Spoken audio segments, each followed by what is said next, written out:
अरे मुकेश जी, मुझे माफ कर दीजिए। मुझे अपनी गलती का पछतावा है। एक बार मौका दे दीजिए। हम दोनों सास बहू आज के बाद ऐसा कुछ नहीं करेंगी। विक्रम जी, प्लीज मुझे माफ कर दीजिए। हम पक्का सुधर जाएंगे। प्लीज हमें यहाँ से बाहर निकाल लीजिए। हमें जेल में बिल्कुल अच्छा नहीं लग रहा।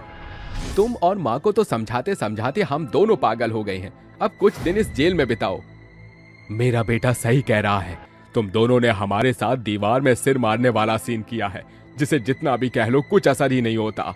आखिर इन सास बहू ने ऐसा क्या जुर्म किया था जिस वजह से इन दोनों के पति इन्हें जेल में खुद छोड़कर चले गए। जानने के लिए इस दिलचस्प कहानी में कुछ समय पीछे चलते हैं। दोनों सास बहू कांता और बेला बाजार में सब्जी लेने गए थे। अरे भैया, ये टमाटर कैसे दिए हैं? 50 रुपए किलो मैडम। अच्छा, अरे भैया तुम ज्यादा पैसे नहीं मांग रहे हो? 30 रुपए के दो जल्दी से। नहीं मैडम, 50 रुपए के ही हैं। अच्छा। ऐसे कहते ही बेला धीरे धीरे आधे टमाटर साइड से कांता के थैले में डाल देती है। फिर 1 किलो टमाटर पैसे देकर ले लेती है। आगे जाकर दोनों सास बहू हंसते हुए कहती हैं, अरे वाह बहू, तूने तो कमाल कर दिया। उसे पूरे पैसे भी दे दिए और 1.5-2 किलो टमाटर भी ले लिए। ये कहते ही बेला चलने लगती है और इधर उधर देखकर एक चलते हुए आदमी का पीछे की पॉकेट से जेब काट लेती है और दबे पांव दोनों गोलगप्पे की दुकान पर आकर कहती है, अरे माँ जी, आप जानती नहीं है मेरा दिमाग बहुत तेज चलता है। क्या पागल बनाया ना टमाटर वाले को? वो तो है बहू, मेरा गोलगप्पे खाने का बहुत मन है और सारे पैसे खत्म भी हो गए। बस इतनी सी बात माँ जी, अभी आपको गोलगप्पे खिलाती हूँ मैं। बहू, तू फिर से ऐसा वैसा कुछ करने वाली है क्या? अरे माँ जी, लाइफ में बस आम खाइए, गुठलियाँ मत गिनिए। देखिए माँ जी, आपके गोलगप्पे के पैसे ये रहे। देखिए कितने सारे पैसे हैं इसमें। जी भर के गोलगप्पे खाइए अब। अरे बहू, ये तो गलत बात है। किसी की जेब नहीं काटनी चाहिए। माँ जी, लाइफ में सीधा कब तक बनकर रहोगे? कभी कभी बदमाशी करनी भी जरूरी होती है। कुछ समय बाद आपको यही सब याद आएगा। अच्छा बहू। ये कहते ही दोनों गोलगप्पे खाकर घर वापस लौटती हैं तो मुकेश कहता है, अरे इतनी देर क्यों लगा दी तुमने? और ये क्या, 2-2 थैला भरकर सब्जी लाई हो? इतने पैसे तो नहीं दिए थे मैंने तुम्हें। वो हमने ये क्या कह रही हैं आप? पापा जी को बताना मत कि हमने जेब काट कर सामान खरीदा है। अरे हाँ, नहीं बता रही। अरे आप दोनों क्या खुसर पुसर कर रही हैं? बताइए ना, इतनी सारी सब्जी और सामान कहाँ से आया? अरे वो बेटा, सेल चल रही थी ना, तो सस्ती सस्ती सब्जियां ज्यादा ले आए। पैसे बच रहे थे और सामान भी ले लिया। पर 2 दिन पहले मैं सब्जी लाया था, बहुत महंगी मिल रही थी। विक्रम जी, आपको तो सब्जी लेनी आती नहीं, तो बाल की खाल मत निकालिए, रहने दीजिए। ऐसा कहकर दोनों रसोई में चली जाती हैं। देखा माँ जी, कितना मजा आया जेब काट कर शॉपिंग करने में। और गोलगप्पे का स्वाद तो अलग ही लेवल का था। अरे हाँ बहू, मजा आ गया, पर इन पैसों का क्या करेंगे? माँ जी, हमने इतना रिस्क लिया है तो इसे अपने ऊपर ही उड़ाएंगे। महंगी साड़ियाँ, जेवरात, अच्छा अच्छा खाना और मेकअप करवाएंगे। अरे वाह बहू, मुझे तो सुनकर ही बड़ा मजा आ रहा है। वैसे इतना बुरा भी नहीं है जेब काटना, लोगों को पता ही नहीं चलता। माँ जी, करने में भी मजा आएगा। इस तरह से बेला बहू ने अपनी सास कांता को जेब काटने का शौक चढ़ा दिया, जिससे वो भी अब जेब काटा करती थी। दोनों के पति काम के सिलसिले में किसी और शहर नौकरी करते थे। उसी का फायदा उठाकर दोनों सास बहू सुबह से शाम तक भीड़ और ट्रेनों में जाकर जेब कतरी करती थी और मुंबई आकर मेट्रो में एक दिन कांता कहती है, ए बिड़ू, बहू, इस लड़की का पर्स तो खुला हुआ है, निकाल लो क्या इसका पैसा? क्या माँ जी, नेकी और पूछ-पूछ, गोल्डन चांस से जल्दी हाथ मारो। ये सुनते ही भीड़ की आड़ में बड़े आराम से कांता उस लड़की के खुले पर्स में हाथ डालकर पैसे निकालकर चुपचाप आ जाती है। एक स्टेशन पर उतर के हंसते हुए कांता कहती है, अरे वाह बहू, देख, मैंने उस लड़की की जेब काट ली। लगता है अब बिड़ू भी एक्सपर्ट हो गई है धीरे धीरे, पर दिल बहुत धक धक करेला था। इतना तो चलता है माँ जी। वैसे मुझे लगा नहीं था अपन की सास भी अपन की तरह टपोरी, बोले तो एकदम रापचिक मस्त बोलेगी। अपन सब तेरे से सीख रहे लिए। ए सासू माँ, आज हमने अच्छी जेब कतरी करी है। क्या बोलती है, चले क्या पार्टी करने? हाँ बिड़ू चल, आज रज के अपन टंगड़ी कबाब खाएंगे, पर उससे पहले अपन को जीन्स और शर्ट मांगता है। यहू! दोनों मॉल जाकर टपोरी कपड़े पहनकर चश्मा लगाती हैं और 5 स्टार होटल जाकर नॉन वेज खाना खाती हैं। अरे वाह बहू, एकदम चटकेदार खाना है। सही बोली बिड़ू। वैसे माँ जी, अच्छा है ना हमारे पति यहाँ पर नहीं है, वरना हमें ऐसे स्टाइल में देखकर पहचान भी नहीं पाते और मजे भी नहीं मार पाते। अपन लोग खाना खाने के बाद मुंबई वाली बीच पर चलेंगे। वहाँ काफी लैला मजनू एक दूसरे की आंखों में डूबेंगे और हम जेब कतरी करेंगे। अरे माँ जी, क्या रापचिक प्लान है। अगले दिन सास बहू चश्मा और कैप लगाकर बीच पर बैठे कपल्स के बीच में जाते हैं, चुपचाप बैठ जाते हैं और धीरे से उनका पर्स निकालकर ले आते हैं। दोनों ऐसा करके एक दूसरे से मिलती हैं और ये सब करता हुआ देख उनके पति देख लेते हैं। अरे पापा, जरा गौर से देखना, वो दोनों औरतें मुझे मम्मी और बेला लग रही हैं, पर कपड़े थोड़े अजीब हैं। अरे हाँ बेटा, ये तो हम दोनों की बीवियां ही हैं और इन दोनों ने तो अभी अभी किसी की जेब काटी है। तभी एक कपल की आवाज आती है। अरे भैया, मेरे पैसे, मेरे पर्स में से 2000 रुपए पड़े थे, कहाँ गए? और मेरी स्मार्ट वॉच भी गायब है। तुम चिंता मत करो, मैं तुम्हें पैसे दे दूंगा। मेरी पॉकेट? अरे मेरी पॉकेट से भी पैसे गायब। हाय हाय, मेरी भी जेब काट ली किसी ने। अरे तुम देख नहीं सकते थे? किसने हमारी जेब काटी? अरे मैं तुम्हारी आंखों में देख रहा था कि तुम्हारी पर्स पर नहीं। हे भगवान, चूना लग गया मुझे 5000 रुपए का। अरे पापा, ये लोग परेशान हो रहे हैं और इनकी जेब तो हम दोनों की बीवियों ने काट ली। हमें उन्हें बताना चाहिए। नहीं बेटा, हम दोनों को उन दोनों पर नजर रखनी होगी और ये मुंबई में कर क्या रही हैं, ये भी देखना होगा। ठीक है पापा। दोनों के पति अपनी बीवियों पर 2 दिन से नजर रखते हैं और जब उन्हें जेब काटते हुए देखते हैं। माँ, बेला, आप दोनों क्या कर रहे हो? एक तो मुंबई में आए हो, हमें पता भी नहीं है, ऊपर से जेब काट रहे हो। क्यों, हम पैसे नहीं देते? ये सब मैं क्या देख रहा हूँ कांता, तुम ऐसा क्यों कर रही हो जबकि हम इतनी मेहनत करके तुम्हें पैसे देते हैं? अरे आपके मेहनत करने से कहाँ कुछ हो पाता है, बहुत पैसे लगते हैं। तुम दोनों जेब काटना छोड़ दो, अब बेहतर होगा। अरे पापा जी, इसमें मजा आता है। वैसे भी आप दोनों को क्या, आप शुक्र मनाइए कि पैसे बच रहे हैं आपके। बेला, किसी की मेहनत के पैसे यूं चुरा कर क्या हमारे पैसे बचेंगे? अगर एक्सीडेंट हुआ या आग लग गई तो कितने पैसे लगेंगे? क्या फायदा ऐसे पैसों का? छोड़ दो। बेटा, हम दोनों आपकी बात नहीं समझेंगे, हम चलते हैं। दोनों नहीं मानती। मुकेश और विक्रम फिर से उन पर नजर रखते हैं और जिसका ये जेब काटती हैं, दोनों के पति वापस उन्हें पैसे लौटा देते हैं। लगता है अब दोनों ये नहीं सुधरेंगी, हमें पुलिस स्टेशन जाना ही होगा। दोनों पुलिस स्टेशन जाकर अपनी पत्नियों की जेब कतरी की फाइल दर्ज करा देते हैं, जहां पुलिस वाला भी कहता है, अच्छा तो इतने समय से ये पैसे चुरा रही थी, अच्छा हुआ आपने बता दिया। हवलदार, इन दोनों को गिरफ्तार करने चलो। उनके पति की मदद से पुलिस उन्हें ढूंढकर जेल में डाल देती है, जहां दोनों रोते हुए कहती हैं, अरे मुकेश जी, हमें माफ कर दीजिए, हमसे बहुत बड़ी गलती हो गई। अब से हम जेब कतरी नहीं करेंगे, हमें बाहर निकाल दीजिए। हाँ विक्रम जी, मुझे भी पछतावा है, हम पक्का सुधर जाएंगे, अब से नहीं करेंगे।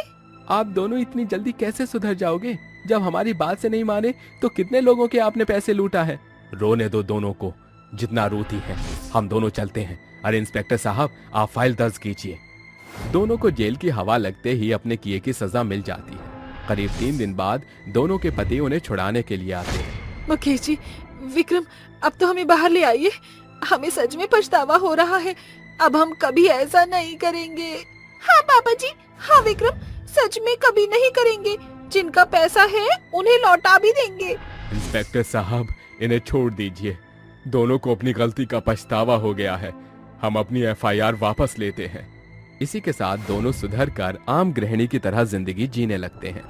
अरे आराम से दरवाजा खोलो, कहीं माँ जी की नींद न खुल जाए। अरे अगर माँ जी ने हमें इतनी रात को घर के अंदर आते हुए देखा तो वो हमारे बारे में क्या सोचेंगी। चलो चुपचाप अंदर चलते हैं, आज तो हमारी खूब सारी कमाई हो गई, इतना पैसा तो मैंने जिंदगी में कभी नहीं देखा। तुम सब चुप होकर अंदर चलो, नहीं तो हमारा भांडा आज फूट जाएगा। मैं पहले अंदर जाती हूँ और देखती हूँ कि कोई जाग तो नहीं रहा। काजल पहले घर के अंदर पहुँचती है और अपनी निगाहें चारों तरफ घुमाती है, उसे कोई भी नजर नहीं आता। जिसके बाद वो अपनी चारों बहनों को अंदर बुला लेती है। वो पांचों अपने अपने कमरे में चुपचाप जाकर सो जाती हैं। जैसे ही सवेरा होता है, उनकी सास कल्याणी उनसे किचन में आकर कहती है, अरे बहुओं, कल रात तुम लोग कहाँ गायब थी? मैंने तुम्हें घर के चारों तरफ देखा, लेकिन तुम मुझे दिखी ही नहीं। अरे माँ जी, अब मैं आपको क्या बताऊं, कल रात हम लोग गार्डन में टहलने के लिए चले गए थे। हाँ हाँ, टहलते टहलते हमें इतना टाइम हो गया कि हमें समय का पता ही नहीं चला। माँ जी, जैसे ही मेरी नजर घड़ी के ऊपर पड़ी तो समय बहुत ज्यादा हो गया था, जिसके बाद हम सभी घर के अंदर आ गए। अरे माँ जी, अब आप भी क्या रात की बात लेकर बैठी हो? चलो, हमने इतनी मेहनत से नाश्ता बनाया है, उसे खा लो। कल्याणी की पांचों बहुएं नाश्ते की टेबल पर नाश्ता लगा देती हैं, जिसके बाद वो पांचों घर के कामों में लग जाती हैं। वहीं दूसरी तरफ कार्तिक अपने कमरे में आता है और आते ही काजल से पूछता है, अरे काजल, तुम्हारी अलमारी में इतना सारा पैसा कहाँ से आया? कल तक तो अलमारी में कुछ भी नहीं था। अजी, मुझे क्या पता आप कौन से पैसों की बात कर रहे हो, शायद वो पैसा आपका ही होगा।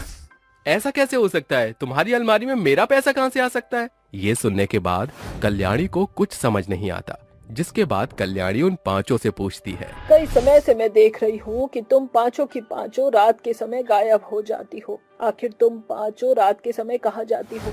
कहीं तुम पांचों कुछ गलत तो नहीं कर रही हो?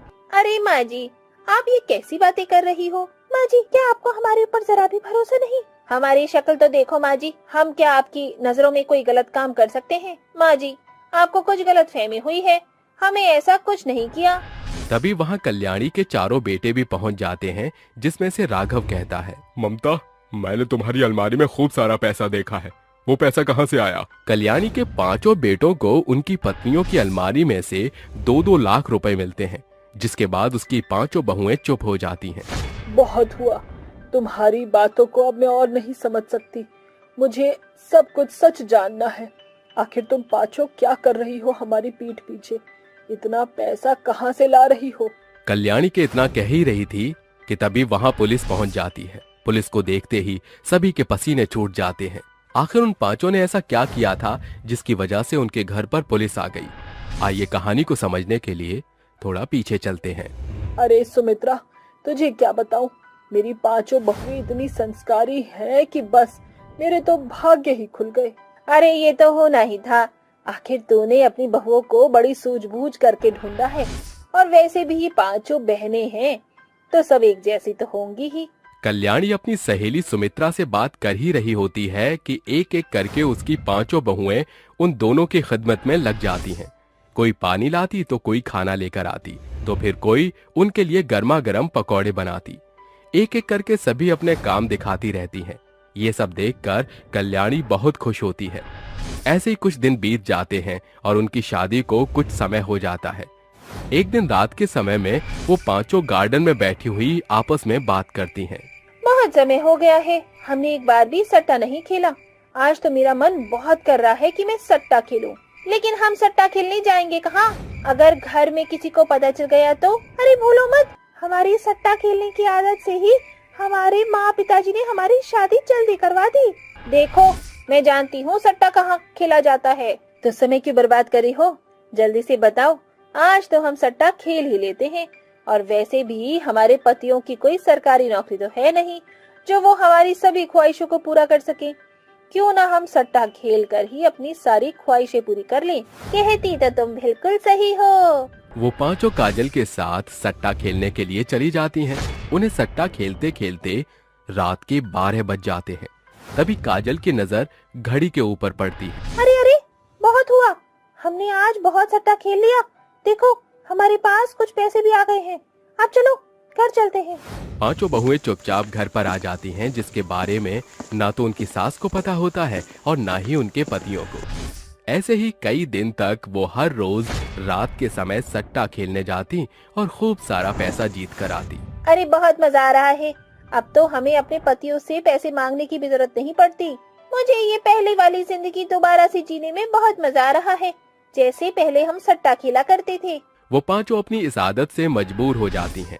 न चाहते हुए भी वो अपनी इस लत को छोड़ नहीं पाती और रोज सट्टा खेलने चली जाती हैं। एक दिन वो पांचों सट्टा खेलते हुए खूब सारा पैसा जीत कर लाती हैं। उनके पास सट्टे के पूरे 10 लाख रुपए हो जाते हैं, जिन्हें देखते ही रूपा कहती है, अरे वाह, इतना पैसा तो मैंने जिंदगी में कभी नहीं देखा होगा। अब हमारी सारी परेशानियां खत्म हो जाएंगी और हम रईसों की तरह जिएंगे। वो पांचों इतना सारा पैसा लेकर अपने घर लौट आती हैं और पांचों आपस में 2-2 लाख रुपए बांट लेती हैं। लेकिन वहीं दूसरी तरफ उनको रोज रात को लेट आते हुए कल्याणी देख लेती है।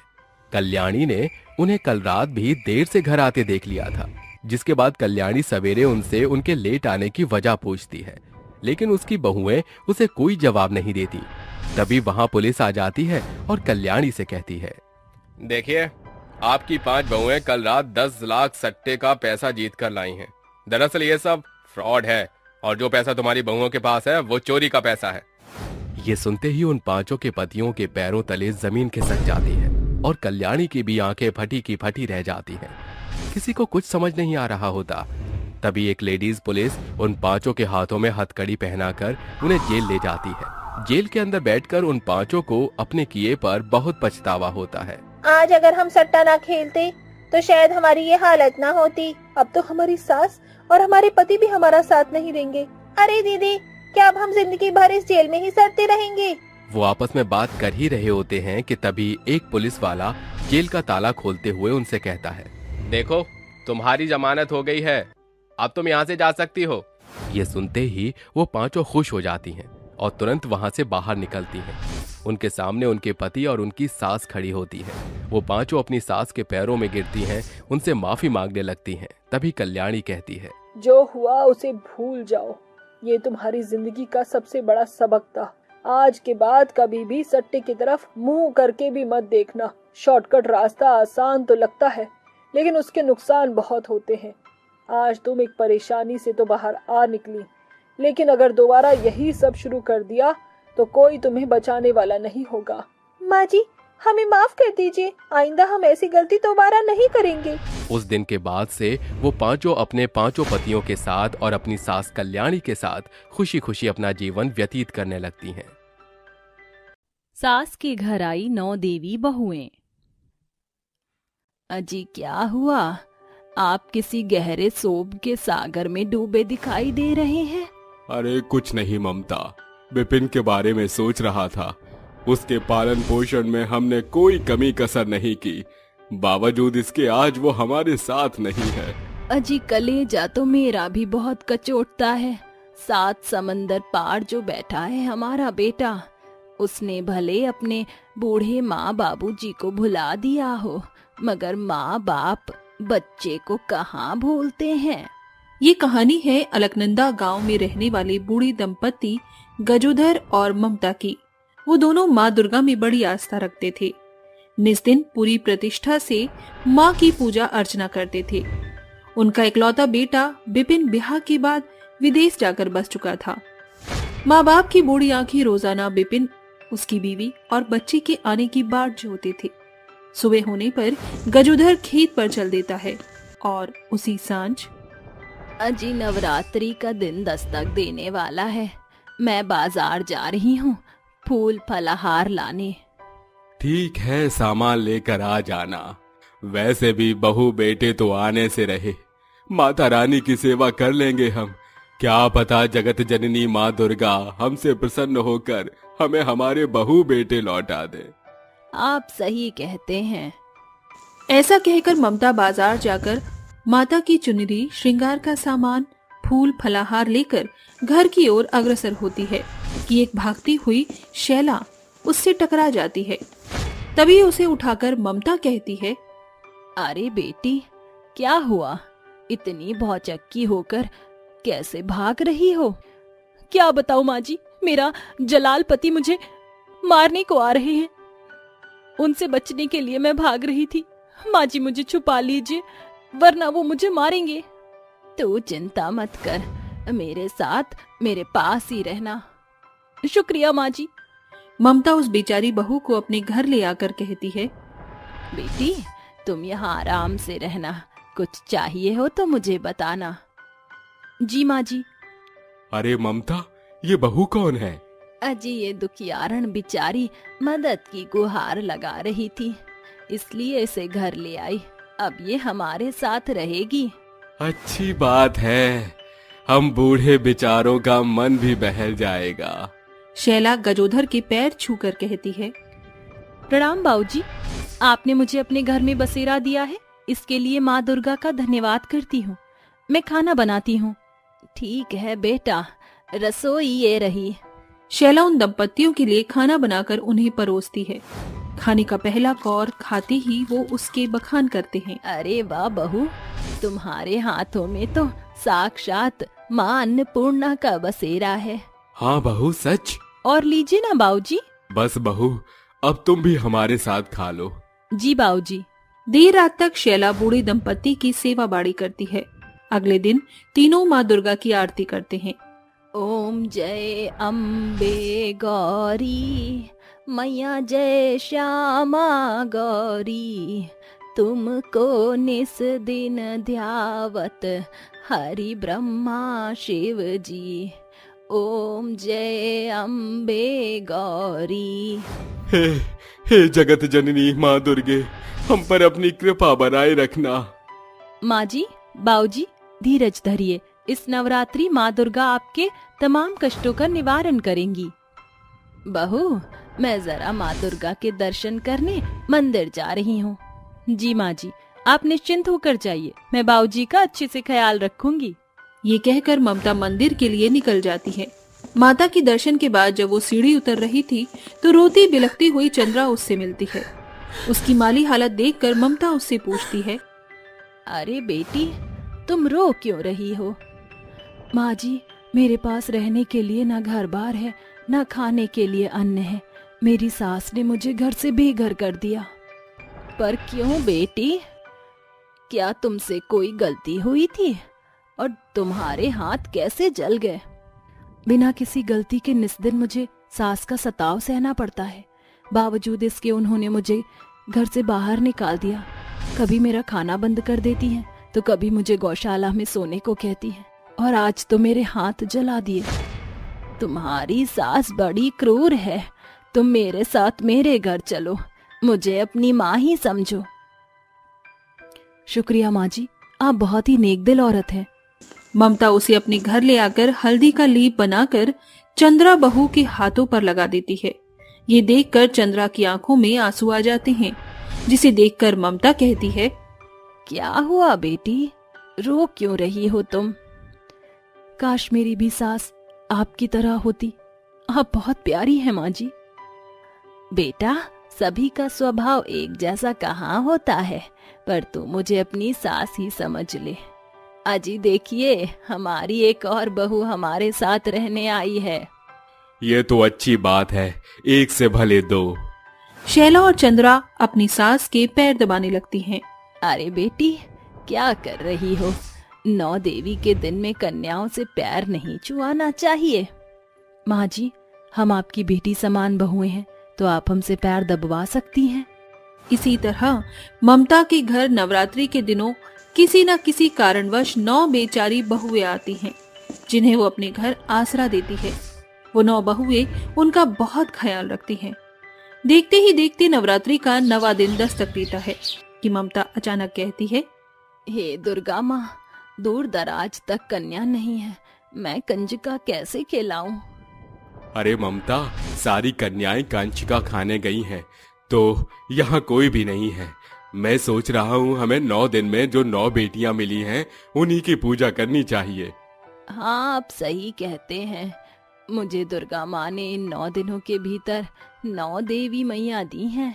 मैं इन्हीं को कंजक खिलाऊंगी। ये कन्याएं 9 देवी का ही तो स्वरूप हैं। एक शैलपुत्री, ब्रह्मचारिणी, चंद्र घंटा, कुष्मांडा, स्कंद माता, कात्यायनी, कालरात्रि, महागौरी, सिद्धदात्री। आओ बहुओं, तुम सब यहाँ बैठ जाओ। ये कहते ही 9 बहुएं कतार में बैठ जाती हैं और ममता आरती गाती है। हाथ जोड़कर खड़ी हूँ तेरे द्वार, मेरी माँ पूरी कर दे मुरादे। इस बार मेरी माँ तेरी कंजक बिठाऊं, पूरी हलवा मैं खिलाऊं, तेरी जोत जलाऊं, लाल चुनरी चढ़ाऊं।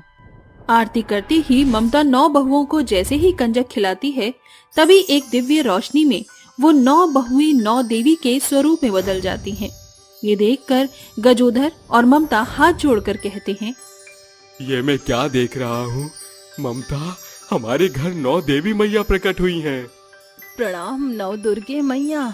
हम दिन दुखियारे बूढ़े बुढ़िया को दर्शन देने के लिए आपका कोटि कोटि धन्यवाद। तुम दोनों की निष्ठा भाव को देखकर मैं अत्यंत प्रसन्न हूँ। शुरू से लेकर अंत तक तुमने मेरी निष्फल सेवा भक्ति की है। मांगो, क्या वरदान मांगती हो? वह वरदान मैं दुर्गा तुम्हें आशीर्वाद स्वरूप दूंगी। दुर्गा मैया, इस वृद्धावस्था में हम दोनों अपने बहू, बेटे और बच्चे को बहुत याद कर रहे हैं। उनके विरह वियोग में हम निष्दिन उसकी बाट जोहते हैं। हमारी बुढ़ापे की लाठी हमें मिल जाए तो और क्या चाहिए। ठीक है, मैं तुम्हें वरदान देती हूँ। तुम्हारे बहू बेटे जो तुम्हें छोड़कर दूर दराज बैठे हैं, वह जल्द ही तुम्हारे पास लौटेंगे। धन्यवाद माता। ये कहते ही 9 देवियां अंतर्ध्यान हो जाती हैं। 1 महीने बाद विपिन का विदेशी कारोबार ठप हो जाता है और वो कंगाल हो जाते हैं।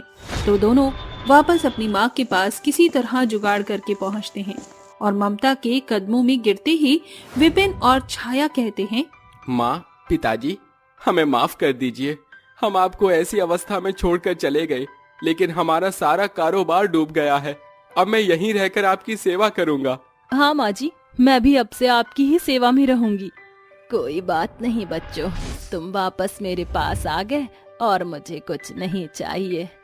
दुर्गा मैया, आपने मेरे बच्चों को मेरे पास भेज दिया, इसके लिए आपका बहुत बहुत धन्यवाद। विपिन अपने माता पिता के बुढ़ापे की लाठी बनकर उनकी बहुत सेवा करता है। वो बूढ़े दंपत्ति माँ दुर्गा को इन खुशियों का श्रेय देना नहीं भूलते, न ही ममता उन 9 बहुओं को बिसार पाती है।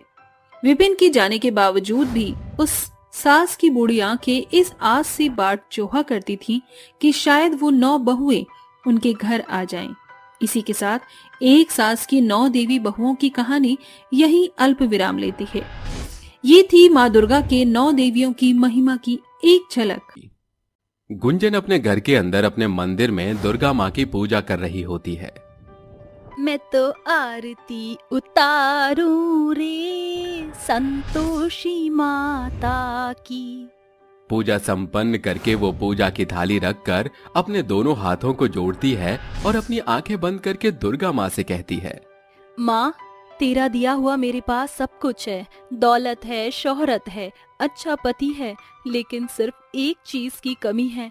मेरी गोद सूनी है। मेरी गोद भर दो दुर्गा माँ, मेरी गोद भर दो। पूजा करने के बाद गुंजन प्रसाद अपने घर के सभी सदस्यों को देने लगती है। अगर तुम्हारी पूजा संपन्न हो गई हो तो जल्दी से लंच पैक कर दो, ऑफिस के लिए मुझे देरी हो रही है। अरे बहू, ओ बहू, अरे कहाँ मर गई? सुबह से ये वक्त हो गया है, मेरे कमरे में अभी तक एक कप चाय क्यों नहीं आई? अभी लाती हूँ माँ जी। अंकित जी, आप जरा तैयार हो जाइए, मैं फटाफट से लंच बना देती हूँ। सबसे पहले गुंजन अपनी सास राधा को चाय बनाकर देकर आती है, जिसके बाद वो अपने पति के लिए लंच पैक करती है और उसे ड्यूटी के लिए भेज देती है। सबके जाने के बाद वो घर के कामों में लग जाती है, लेकिन तभी उसकी सास अपने कमरे से बाहर निकल कर आती है और उसे काम करते हुए देखकर कहती है, ओह, महारानी को देखो तो सही, अभी तक काम भी नहीं किया है इसने। अरे सुबह से क्या कर रही थी? बांझ कहीं की, एक काम भी सही से नहीं करती है। बेचारी गुंजन चुपचाप अपनी सास की जली कटी बातें सुनती रहती है। ऐसे ही पूरा दिन बीत जाता है और शाम हो जाती है। शाम को गुंजन बेचारी रसोई में खाना बनाने लगती है। अंकित जी ऑफिस से आते ही होंगे, जल्दी से खाना बना लेती हूँ। गुंजन रसोई में खाना बना ही रही होती है कि तभी उसकी सास रसोई में आती है और उससे कहती है, अरे कल मुही करम जली, मुझसे बिना पूछे तू क्या बना रही है? अरे मैं मर गई हूँ क्या, जो तुझे मेरी परमिशन लेने की भी जरूरत नहीं पड़ी? मेरे होते हुए तू अपनी मर्जी चलाएगी? माँ जी, आप ऐसा क्यों सोचती हो? आप मुझे बता दीजिए, आपको जो खाना है मैं बना दूंगी। हाँ हाँ, अब तो तू बना ही देगी। मेरे तो करम ही फूट गए थे जो मैं तुझ जैसी बांझ से अपने बेटे की शादी करवा कर अपने घर ले आई। अगर मैंने तेरी शादी अपने बेटे से न करवाई होती तो आज मेरी गोद में एक पोता खेल रहा होता। ये सुनकर बेचारी गुंजन रोने लगती है और रोते हुए खाना बनाने लगती है। वहीं दूसरी तरफ गुंजन की सास राधा उसे जली कटी सुनाकर वहां से चली जाती है। जब अंकित अपनी ड्यूटी से आ जाता है तो सभी लोग खाने की टेबल पर खाना खा रहे होते हैं। तभी खाना खाते खाते राधा कहती है, अरे बेटा, हमारे गांव के अंदर एक बाबा आए हैं, बड़ी दूर से आए हैं और बहुत फेमस भी हैं। अरे उनके हाथों का किया हुआ उपाय आज तक फेल नहीं हुआ है। मैं तो चाहती हूँ तू इस बांझ को बाबा के पास ले जा और इसका इलाज करवा ले। माँ, माना कि गुंजन बच्चे पैदा नहीं कर पा रही, लेकिन आप उसे इस तरह खरी खोटी सुनाती रहोगी तो उसे कितना बुरा लगेगा। अगर गुंजन की जगह आपकी बेटी होती तो क्या आप ये सब उसके लिए बर्दाश्त कर पाती? अरे तू तो पूरा जोरू का गुलाम हो रहा है, एक बात भी बर्दाश्त नहीं कर सकता अपनी माँ की। इस बांझ ने तो हम दोनों माँ बेटा के मन में फूट डाल दी। राधा बिना खाना खाए ही टेबल पर से उठ जाती। ये देख अंकित भी टेबल पर से उठकर अपने कमरे में चला जाता है। बेचारी गुंजन वहीं खड़े खड़े रोने लग जाती है। आखिर ये सब क्यों हो रहा है? ऐ मेरी दुर्गा माँ, तुम मुझसे किस जन्म का बदला ले रही हो? इससे अच्छा तो ये होता कि मैंने ही इस दुनिया में जन्म न लिया होता। अगले दिन जैसे ही सुबह होती है, अंकित गुंजन के पास आता है और कहता है, गुंजन, देखो जैसा माँ चाहती है हमें वैसा ही करना होगा। तुम तैयार हो जाओ, मैं तुम्हें बाबा के पास लेकर जाऊंगा। अपने पति की ये बात मानकर राधा तैयार हो जाती है और उसके साथ बाबा के पास चली जाती है। लेकिन बाबा के पास जाने के बाद भी गुंजन की सूनी गोद नहीं भरती, जिस बात से राधा उसे रोज रोज जली कटी सुनाती रहती है। एक दिन गुंजन से मिलने उसकी बड़ी बहन उसके घर आती है। अरे गुंजन, कैसी हो? तुम बहुत कमजोर सी लग रही हो, खाती पीती नहीं हो क्या सही से?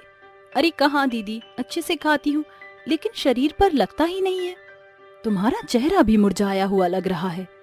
वो कल रात ठीक से सो नहीं पाई इसलिए ऐसा हो रहा है। आप बैठिए ना, मैं आपके लिए कुछ खाने के लिए लेकर आती हूँ। गुंजन अपनी बड़ी बहन काजल के लिए कुछ खाने के लिए लेकर आती है, जिसके बाद वो दोनों बहनें बैठकर आपस में बात करने लगती हैं। तभी काजल अपने बच्चों की कुछ तस्वीरें गुंजन को दिखाने लगती हैं। देखो जरा, तुम्हारा भांजा और तुम्हारी भांजी दोनों मिलकर मुझे कितना परेशान करते हैं। पूरे दिन शरारत करते रहते हैं। पहले तो गुंजन अपने भांजा और भांजी की तस्वीरें देखकर बहुत खुश होती है, लेकिन उन्हें देखते ही उसकी आंखों में आंसू आ जाते हैं और वो रोने लगती है। अरे बहन, तुम क्यों रो रही हो? आखिर बात क्या है? तुम मुझे क्यों नहीं बता रही हो? काजल के पूछने पर गुंजन उसे अपनी परेशानी के बारे में बताती है, जिसे सुनने के बाद काजल गुंजन से कहती है, देखो ये सब तो किस्मत की बात है। जो किस्मत में लिखा होता है वही होता है, उससे बढ़कर कुछ नहीं होता। लेकिन तुम्हारे पास अभी भी एक रास्ता है। कल से माँ दुर्गा की नवरात्रि आ रही है। तुम माँ दुर्गा की पूजा करो, माँ दुर्गा तुम्हारी भक्ति का फल तुम्हें जरूर देंगी। ऐसा कहने के बाद काजल अपने घर लौट जाती है, जिसके बाद अगले दिन से गुंजन अपने घर में माता की चौकी लगाकर दुर्गा माँ की पूजा करती है, जिसके बाद वो पूरे 9 के 9 व्रत रखती है। आखिरी नवरात्रि पर वो दुर्गा माँ के लिए भोजन बनाती है और अपने घर में 9 कन्या बिठाकर उनको भोजन खिलाती है।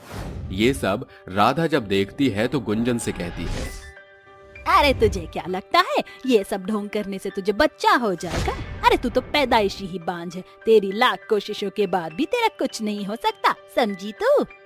बेचारी गुंजन अपनी सास की जली कटी बातें सुनने के बाद रोने लगती है और रोते हुए माता रानी की 9 कन्याओं को भोजन खिलाती रहती है।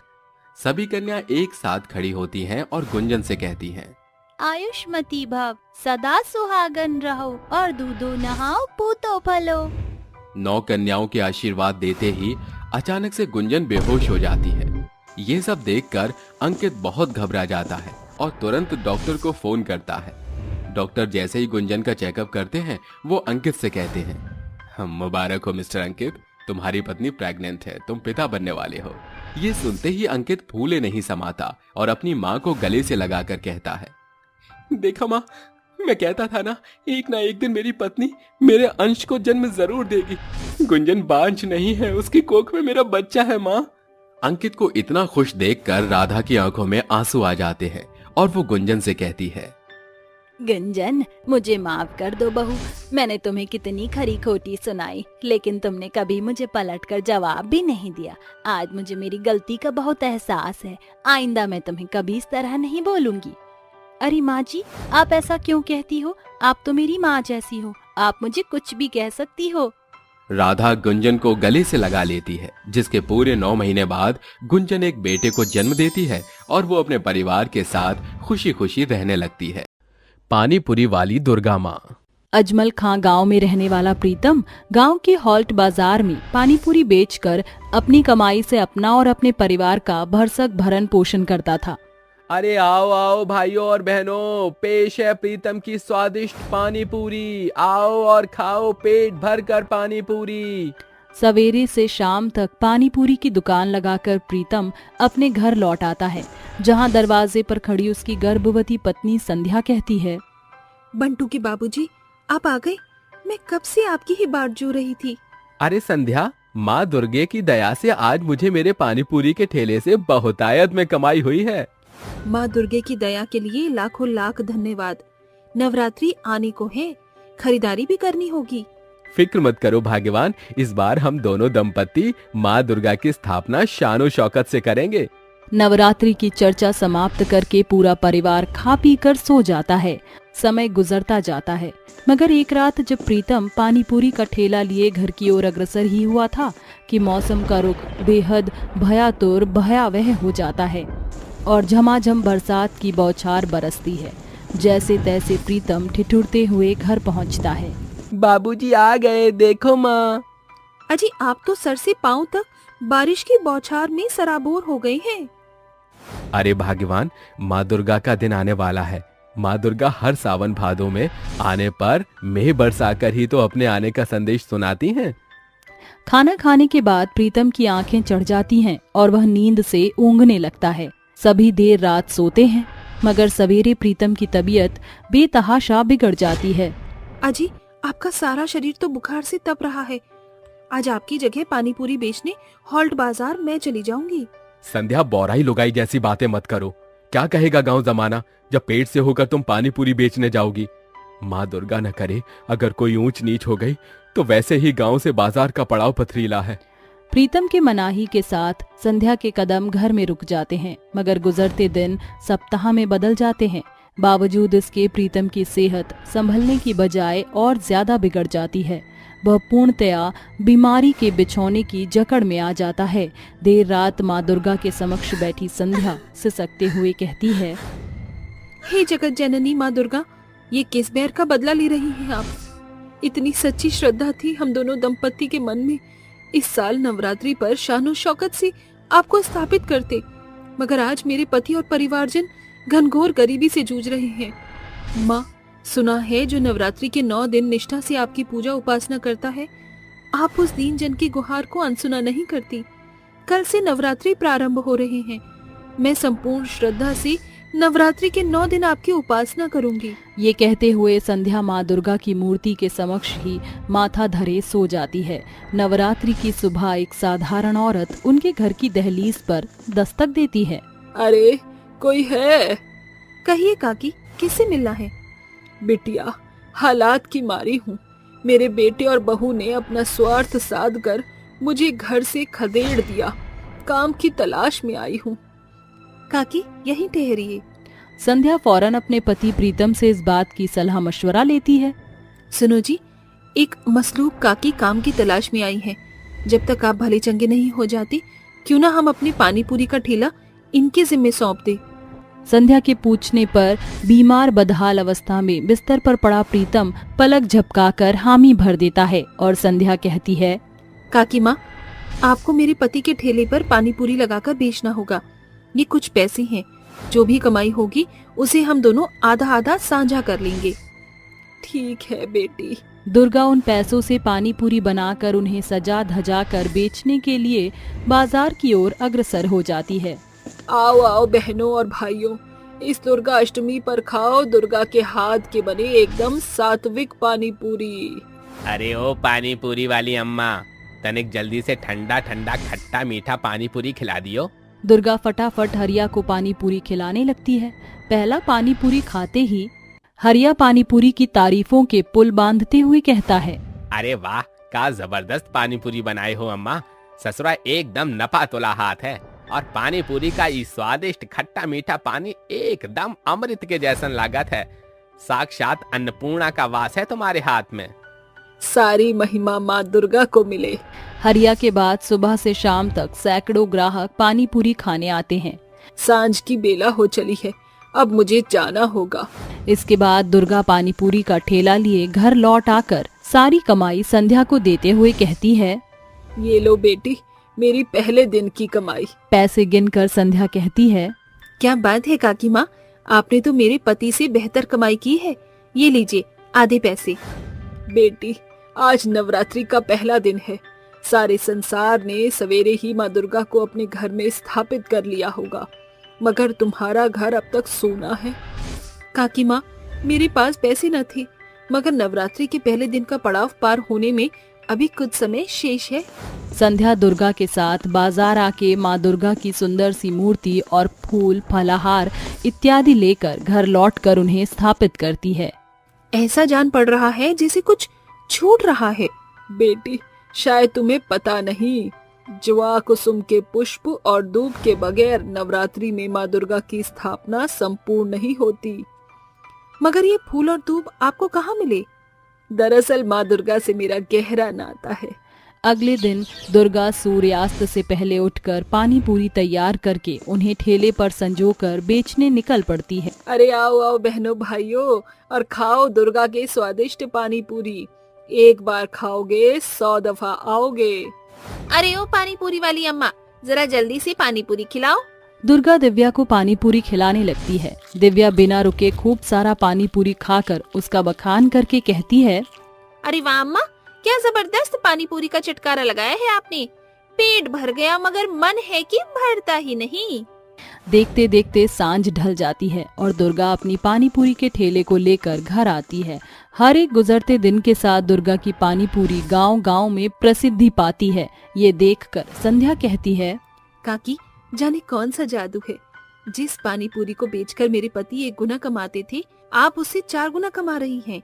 तभी तो प्रीतम पानी पूरी वाले के बजाय सभी दुर्गा पानी पूरी वाली कहकर पुकारने लगे हैं आपको। लगता है इन नवरात्रि में माँ दुर्गा हमारे पानी पूरी के ठेले पर बड़ी मेहरबान हुई है। हर एक दिन के पड़ाव के साथ देखते ही देखते नवरात्रि का नवा दिन दस्तक देता है। संध्या सवेर की पहर जागकर सारा घर द्वार साफ सुथरा करके कंजक की तैयारी में जुट जाती है। कुछ देर बाद। अरे बेटी, पता नहीं क्यों मुझे आज सुबह सवेरे ही बेतहाशा भूख की आभास हो रही है। इस भोजन में से जरा खाने को मिलेगा? अरे काकी, इस पूरी हलवे से सर्वप्रथम माँ दुर्गे को भोग लगेगा, उसके पश्चात कुंवारी कन्याओं को कंजक खिलाया जाएगा, तब जाकर आप खा सकती हैं। मगर बेटी, किसी भूखे की भूख मिटाकर भी तुम्हारा व्रत सफल हो सकता है। नहीं अम्मा, पहले माँ दुर्गा को ही भोग लगेगा।